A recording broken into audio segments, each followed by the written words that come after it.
Right, hello there everyone, I've just got back in there and Liverpool have just absolutely battered Real Madrid. What should have been 5-0, but it was 1-0. A phenomenal performance from start to finish from every single individual who stepped out there. And James Redmond only posts when we win nowadays, apparently. I'm joking. The last game that we posted, we lost, I think. But I was a little bit unmotivated after the international break because I'm not full-time into YouTube again. And I've hated the discourse around the Arne slot stuff. So I've only kind of wanted to just do other channels and whatnot. And I've hated it because obviously I do feel quite strongly about it. As you have maybe seen if you have watched other channel videos. And it's not that today vindicates me because, again, it was an opposition that suited our style of play. But I just felt it got really over the top, as Virgil said post-match. And I didn't feel like it was going to be good for me to be on camera every day, to be honest. So while I'm not full-time at it, I thought I'd make the most out of that opportunity. But the game itself was just, honestly, guys, fantastic. Absolutely brilliant from start to finish.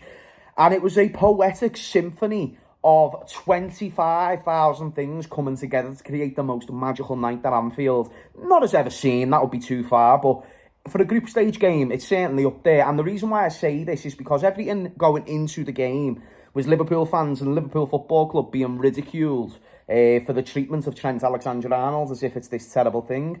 Now, I do not condone murals being damaged or anything like that, but I certainly do not condone the action of one person doing a bad decision, or even if it was two or three, reflecting a whole entire fan base. And I certainly don't think a fan base should get ridiculed for booing a player who left the club for free after all he did for him. Everyone says what Trent done for us, but you can look at it the other way around as well. Even midweek when he was pausing when he was asked about if he'd score against us, and he smiled and paused. And even today when he got booed, when his name got called out and the fans booed before the game, and he had that little smirk on his face, he would have loved nothing more than to put us 6 feet under the ground today. Let's just put it real. And same with Xabi Alonso, and that's why we cannot have any sentimentality to these players. And it's why when we booed, not only was it a boo to let him know how we felt, but it was actually a fantastic ploy by Liverpool fans because Trent misplaced pretty much most of the passes he tried. At least the most game-changing passes, like when he tried to cross the ball or move the ball forward from the back.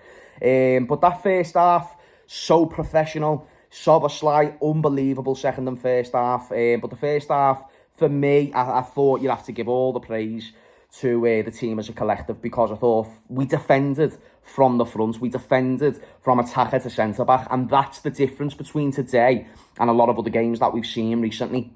And the same thing happened in the second half, and what I loved about today was the strength of set pieces. It weren't just the off-the-ball unity when Real Madrid were coming at us, but it was just how we felt so much more dominant than them in set-piece scenarios. And let's not forget, guys, right, Arne Slot just mentioned this in his post-match interview.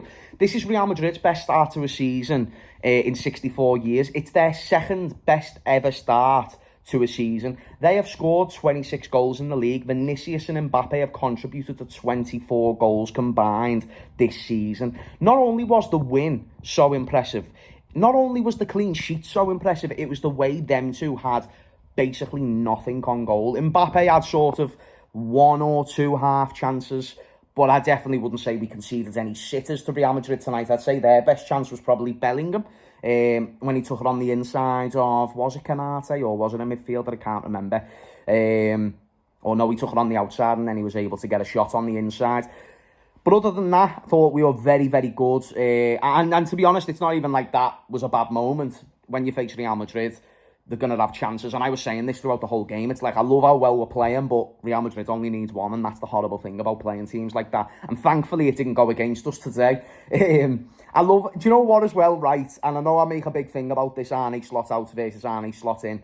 But I do think, Arne slot outers need to start eating some I think they just need to admit that they jumped the gun a little bit too soon. Like Virgil said, reacting way over the top. You know, you were willing to make a long-term decision on this football club that can change the trajectory of this football club because of, a couple of bad games. And then, people started misrepresenting context by saying this has been since the start of 2025, when the start of 2025 was with half the team being very different. And then we won the first 5 games, but people then started over-hating those performances when we lost. And context has just been misrepresented throughout the whole season. And by the way, my man Mike Dares, I love Mike Dares, right? And I love his attitude.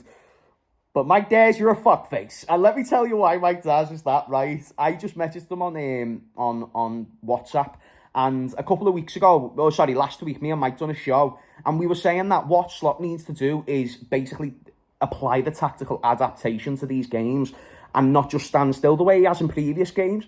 And Mike said a comment, right, afterwards. So I said to Mike, like, oh, look, Arne Slot, he did what we asked him to do. And then Mike responded to me by saying, no, but this is what I wanted. And I was like, oh, this is what I expected, sorry. And I was like, Mike, I've just agreed with you. Like, this is the problem. So those who have got the Arne Slot, you know, or they are anti-Arne Slot at this moment, they just can't sort of give him any credit. And I don't know if that's what Mike's issue is, and overall their issue is. But, like, even when I spoke to Cal on Husam's show, even the comment section, the way they were agreeing with him, I was so surprised because I was like, he's just beat Aston Villa 2-0 and you still want him sacked. And it's not because of the win that you should want him back in. But you're talking about all the negatives after a loss yet again, do you know what I'm saying? I didn't get it. And I love those two in particular. I certainly don't love some of the online fans that have been commenting around it. And they're very, very quiet tonight. And I think they're idiots, to be honest with you. And I'm all right to say that. People say, you know, to me, James, you've become very arrogant. You've become very arrogant. If over defending my manager, league-winning manager, is arrogant, then, yes, sounds. But you're showing the same arrogance in your stance of wanting Arne Slot out. So, and you've got no solution. You know, Carl's solution was bringing in Iraola, whose greatest ever achievement is bringing Rayo Vallecano to the first division of Spanish football through the playoffs. But apparently he's better than Arne Slot. I just never understood it. And that's one big reason why I haven't wanted to do videos, because, you know, I just wanted to wait. Again, I'm not full-time. If I was full-time, it's different, you know what I mean? But as I'm just hobbying myself back into YouTube, I didn't want to come on camera being upset at most, you know, half of our online fan base and just constantly being negative on camera. So I just thought, you know what, until I am full-time again, I'll just pick and choose kind of when we go on these videos. Again, my last video was a loss. But I really hope the next time we play a team who play long balls, because Real Madrid don't and all these teams don't, but even Arne Slot said afterwards, that's the bit that we need to fix. And guess what, guys? It shouldn't be no fucking surprise that we've changed half of our starting 11 and we need to adapt it ever so slightly. Do you know what I mean? Like, that just happens, mate. Yeah. And again, like, a lot of the games we lost, they were narrow margins. The only one I thought we got battered in was Brentford and Palace in the Cup. Palace in the Cup explains itself, poor selection from Arne. But you know what, though? Arne has now been vindicated by giving the players that rest, as this week was bigger than the Palace game. It really, really was. It was bad in the moment. It was far worse in the moment than what it is now. But especially if we go and beat City, he'll certainly be vindicated, because that means we've got 3 wins against 3 very top sides, you know, an informed Aston Villa, the second ever best Real Madrid side at the start of the season, and then Man City, who have found themselves some form going into an international break. It's fantastic. But let me know in the comments down below, do you still see me as arrogant for still wanting Arne Slot in? Because people are saying to me, oh, but it's 2 games. It's like my whole entire point is that it's not just 2 games. He is a league-winning manager, and one bad spell is not going to change my mind. And these Arne Slot outers don't realise what they do to themselves, because they'll come to me and they'll say, oh, but you're basing it off 2 games. I'm saying, well, you're basing an entire managerial career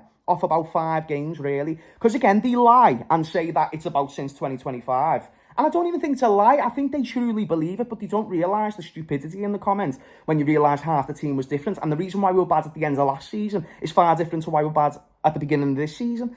And you saw so many of them saying time and time again, we've had no good performances, completely ignoring we battered Atletico, completely ignoring that we had a very good game against Arsenal earlier in the season, the only team to beat Arsenal. Yet we haven't found that consistency. But consistency comes with teams who are played together consistently. How do people not understand this? Pep Guardiola never won his league the first season because he never had a consistent team that had played together for a long time under his philosophy. Now, Arne Slot, though, he's been this is his 2nd season in the job. He hasn't had these specific players playing in his system for a long enough time to really be adjusted. And all the excuses that fans are liking to say, he's still saying after victories, he's still saying he has a point. And I loved it when he shut those fans up at the end of the game by saying, Hopefully the players can keep trusting me above, you know, listening to the noise. And that seems to be the theme of the dressing room. And this is why I love this football club. Shut out the online noise. Shut out everyone who's not in that stadium, because that stadium backs Arne Slot all the way. This city backs Arne Slot all the way. And that's no discredit to people who aren't from this city, by the way. I love our global supporters, and I understand we are going to have cultural differences, and I understand they probably want us to be a Chelsea who sack managers relentlessly so we can win. I don't think we win by sacking managers relentlessly. I think we win by sticking with a winner, a proven winner, and that winner's Arne Slot. And that's the and you know what? Besides a great performance, Conor Bradley putting on an elite performance. By the way, Conor Bradley creates history tonight, and he created history by him and Vinicius Jr. becoming the first father-son duo to play against each other in the Champions League. What a performance, by the way. All the way to Trent getting booed when he came on and misplacing every pass. It was sensational. But I had to, because I haven't been on my channel for a while, I had to sort of give it to the Arne Slot outers. And if you're watching this and you're an Arne Slot outers, or you're an Arne Slot outer, and you don't like the way I've spoke about it, I've just got the same certainty in the belief of my manager than your certainty for against him. So you don't believe that he's the man. I absolutely believe he's the man. So excuse my arrogance, but hold your arrogance as well. Thank you very much. And I can't wait to go back on Hussam's channel, because all his chat is getting the smoke. The smoke. Go and look at those comments at the end of the Hussam video, mate. Or the live stream that I done the other day with Callum, Tom and Hussam. Honestly, afterwards, I just laughed, because I was like, these fans, these specific guys who are commenting here, they're just going to look at me in a couple of weeks and just say, do you know what, fair play. I'm just not one of them guys, like listen, I'm not one of them who I'm sacking managers right after winning the league, do you know what I mean? Cal even admitted the other day he'd have sacked Shankly after winning the league, by the way. Like, this is like the sort of, I think it's like a bit of a unrealistic mindset, you know. It's mistake for high intentions, but really you want perfection. And unfortunately, football is not a perfect sport. And the second you think it is, the second you need to reevaluate it. But thankfully, we're finding some form. Let me know about your thoughts about Arne Slot, because that's been the main talk of the video, and the results as well, of course. And there's still a lot more work to be done, people. Again, I'm not basing my confidence on Arne off the last 2 games. I'm basing it on his entire career, not just with Liverpool. So yeah, thanks for watching this video. I love every single one of you, and I'll see you all later. Goodbye.